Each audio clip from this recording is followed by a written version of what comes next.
Never out shine دی master. اپنے آقا سے بدتر ہونے کی کبھی کوشش نہ کریں۔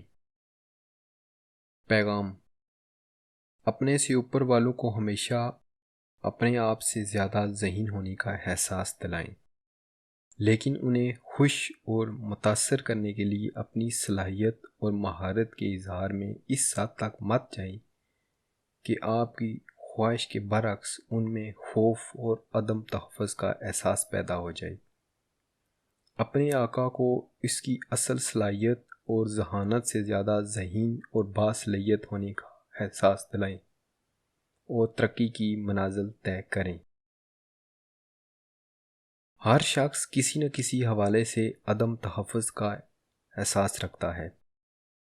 جب آپ دنیا کے سامنے اپنی صلاحیت اور مہارت کا اظہار کرتے ہیں تو آپ اپنے ارد گرد کے لوگوں کے حسد، عناد اور عدم تحفظ کی وجہ سے بہت سی مشکلات کا شکار ہو جاتے ہیں، اور اس بات کی توقع بھی کی جانی چاہیے۔ آپ اپنی ساری زندگی دوسرے لوگوں کی کم ظرفی پر مبنی احساسات کی فکر میں نہیں گزار سکتے، تاہم آپ کو خود سے بالاتر لوگوں کے بارے میں مختلف فکر اختیار کرنا چاہیے۔ جب اقتدار یا طاقت و اختیارات کی بات ہو تو اپنے آقا کو مات دینے کی کوشش شاید بدترین غلطی ہو سکتی ہے۔ اس احمقانہ سوچ کا شکار مت بنیں کہ لوئس چار دوم اور میڈیکس کے دور کے بعد دنیا بدل چکی ہے۔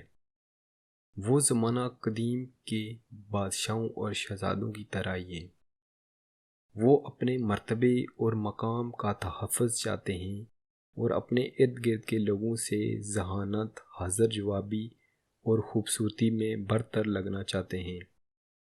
یہ ایک عام لیکن بہت مولع غلط فہمی ہے کہ اپنی خداداد صلاحیتوں اور جاذبیت کا اظہار کر کے آپ اپنے آقا کی نظر میں مقبولیت حاصل کرتے ہیں۔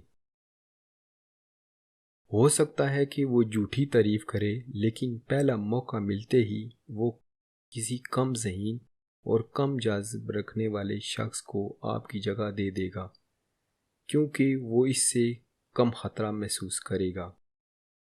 اس قانون کے دو پہلو ہیں جو آپ کو ہمیشہ یاد رکھنے ہوں گے۔ اول یہ کہ آپ غیر ارادی طور پر اپنی شخصی خوبیوں کی وجہ سے اپنے آقا سے بہتر لگ سکتے ہیں۔ ایسے بہت سے بلند مرتبہ لوگ ہیں جو اپنے آپ کو انتہائی غیر محفوظ محسوس کرتے ہیں۔ آپ اگر اپنی فطری خوبیوں کی وجہ سے ان کے مقابلے میں برتر لگتے ہیں تو یا ایسے غیر محفوظ افریتوں سے بچ کر رہیں یا پھر ان کی موجودگی میں اپنی خوبیوں کو دبا کر رکھیں۔ دوم، کبھی یہ تصور تک بھی نہ کریں کہ چونکہ آقا آپ کو پسند کرتا ہے تو آپ منمانی کر سکتے ہیں۔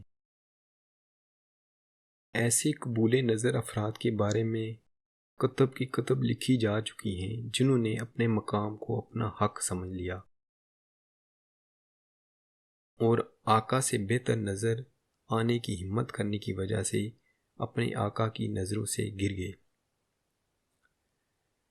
اپنے آقا کو مات دینے کے خطرات سے آگاہی کے بعد آپ اس قانون کو اپنے حق میں استعمال کر سکتے ہیں۔ سب سے پہلے تو اپنے آقا کی کو خوشامد کریں اور انہیں خوب خوش کریں۔ بالکل واضح خوشامد بھی بہت مؤثر ہوتی ہے، لیکن اس کی اپنی حدود ہیں۔ یہ براہ راست اور کھلی ہوتی ہے اور دوسرے درباریوں یعنی کہ آقا کے ارد گرد کے باقی لوگوں کو بری لگتی ہے۔ ڈھکی چھپی خوشامد بہت طاقت رکھتی ہے۔ مثال کے طور پر اگر آپ اپنے آقا سے زیادہ ذہین ہیں تو اس کے برعکس نظر آئیں۔ آقا کو خود سے زیادہ ذہین ظاہر کریں، خود بالکل سادہ اور کم عقل لگیں۔ ایسے ظاہر کریں جیسے آپ کو آقا کے تجربے اور رہنمائی کی ضرورت ہے۔ معمولی اور بے ضرر غلطیوں کا ارتکاب کریں جن کی ضرورت ہے، جن کی کوئی دور رس نقصانات نہ ہوں۔ لیکن وہ غلطیاں آپ کو موقع دیں گی کہ آپ بعد میں آقا سے رہنمائی کی درخواست کر سکیں۔ آقا یعنی کہ اعلیٰ مقام پر فائز لوگ، جو کہ آپ کا باس بھی ہو سکتا ہے، ایسی درخواستوں سے بہت خوش ہوتے ہیں۔ اگر آپ کا آقا سمجھے کہ آپ کو اس کی رہنمائی کی ضرورت نہیں پڑتی تو ہو سکتا ہے وہ اس بات سے ناراض ہو جائے۔ اگر آپ کے خیالات اپنے آقا سے زیادہ تخلیقی ہیں تو انہیں کھلے عام آقا کی رہنمائی سے منسوب کریں۔ یہ ظاہر کریں کہ آپ کا مشورہ تو محض آقا کے علم اور رہنمائی کی گونج ہے۔ اگر آپ فطری طور پر اپنے آقا سے زیادہ سخی اور ملنسار ہیں تو اپنی اتنی احتیاط کر دیں کہ آپ کی خوبیاں اتنی نمایاں نہ ہوں کہ ان کے پیچھے آقا کی اچھائیاں ماند پڑ جائیں۔ آقا کو یہی لگنا چاہیے کہ وہ ایسا سورج ہے جس کے گرد سب گھوم رہے ہیں اور اس سے روشنی اور طاقت حاصل کرتے ہیں۔ اپنی صلاحیت اور طاقت کو پوشیدہ رکھنا کوئی خامی نہیں ہے اگر آخرکار آپ کو اختیار تک رسائی مل جائے۔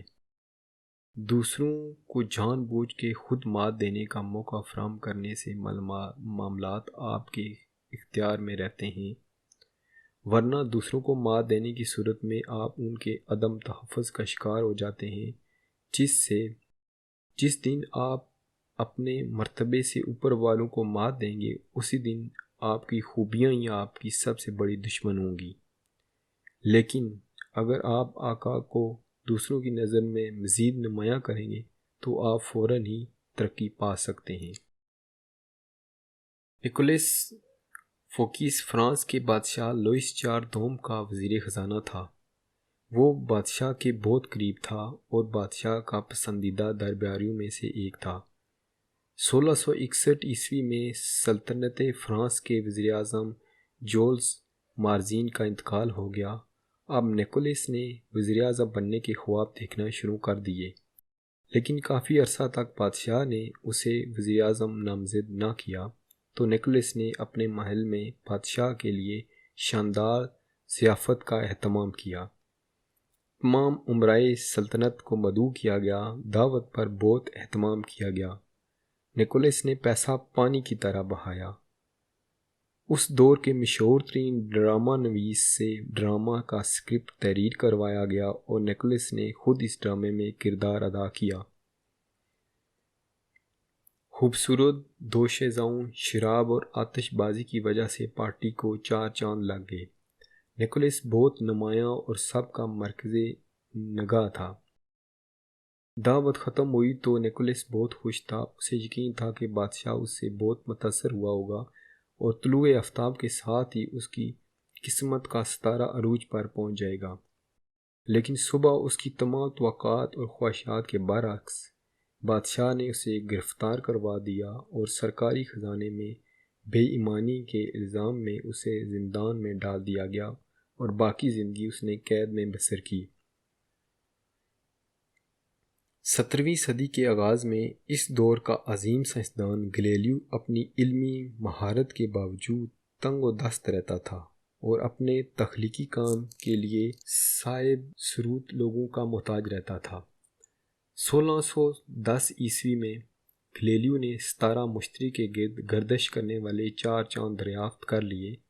گلیلیو نے اپنی اس عظیم دریافت کو اٹلی کے اس وقت کے حکمران قاسمو دوم کے تخت نشینی سے منسوب کر دیا۔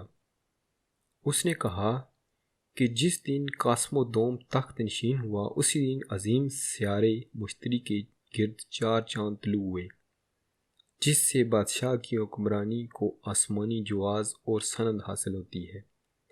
قاسمو دوم اس بات سے اتنا خوش ہوا کہ اس نے گلیلیو کو شاہی دربار کا فلاسفر اور ریاضی دان مقرر کر دیا اور اس کی غربت اور افلاس کے دن ہمیشہ کے لیے ختم ہو گئے۔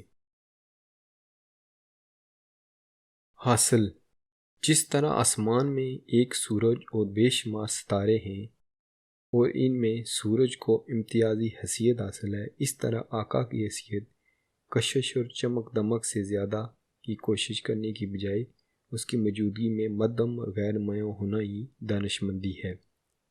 سند اپنے آقا کو مات دینے سے گریز کریں۔ کسی کم تر کی اپنے آقا پر برتری یا بہتری نہ صرف حماقت ہے بلکہ مولک ہے۔ آسمان کے ستارے ہمیشہ یہی سبق دیتے ہیں۔ ہو سکتا ہے وہ سورج جیسے روشن ہوں، لیکن وہ سورج کی موجودگی میں کبھی نمایاں نہیں ہوتے۔